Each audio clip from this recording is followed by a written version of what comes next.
it's just how we do things. If it's an important rule, write it down. It's not in the rules. Butler was the most valuable player. Now, I don't think you could be the most valuable player if your team got swept or if they lose in 5. But Game 7, 2-point game, 20 seconds left. Because I think you could. What if you average 40 in a 5-game loss? Yes.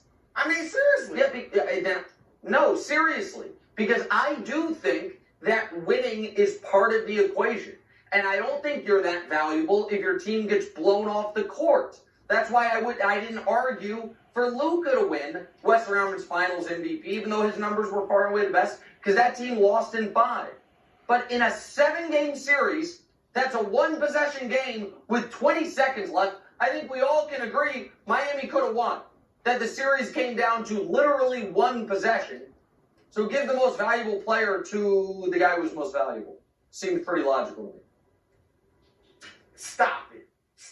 It's just wrong. You're flat out wrong. You play to win the game. You play to win the series. The MVP has to come from the winning team.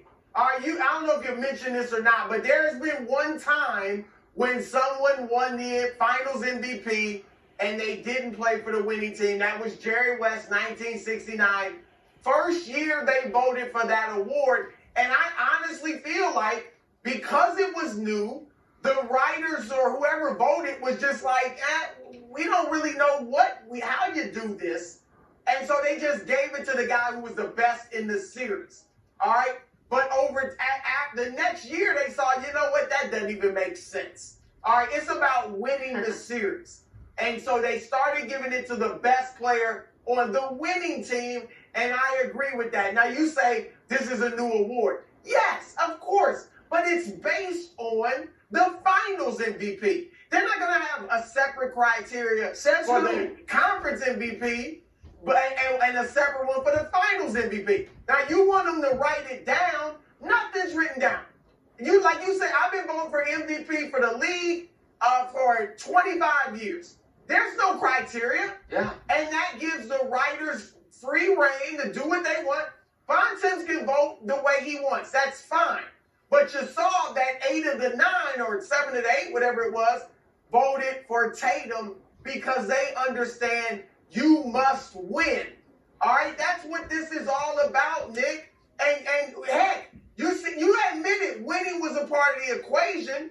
But if I take your logic a little bit further, you say, well, it has to be a 7 or maybe a tough close series, 6-game series for the loser for a guy from the losing team to win. Well, another writer might take that a little further and say, you know what? I don't care if they lost in 5. 4 of the 5 games were very close, and this guy averaged 43 points. He should have been MVP. No. The unwritten rule that you have to win to be the MVP is correct.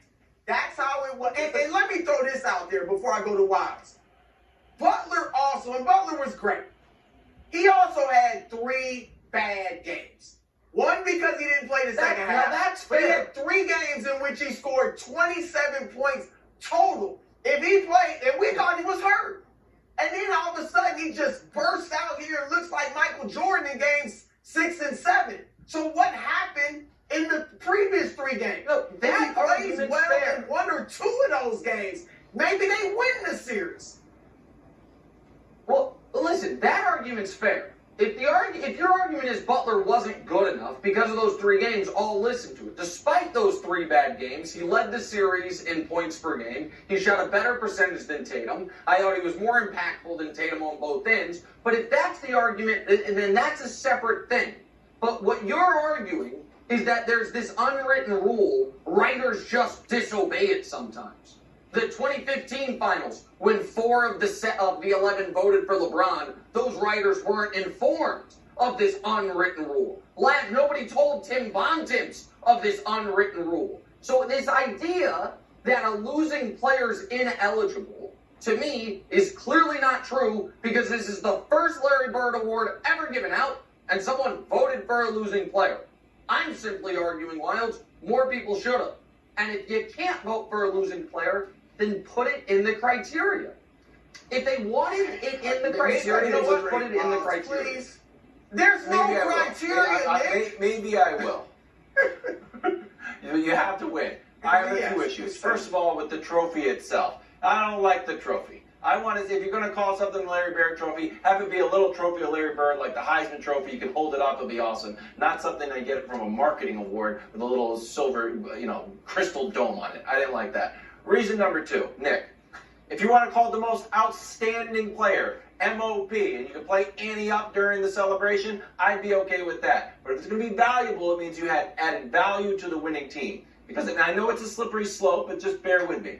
Would you be willing to vote for a guy who got swept on 4 buzzer beaters, but they averaged 50 points each game? 50 points, and it's always a buzzer beater, but they averaged 50 points. Would they deserve the MVP of the conference finals? No, because the series wasn't close. But the flip side to that question is this: 4 buzzer beaters? If this game,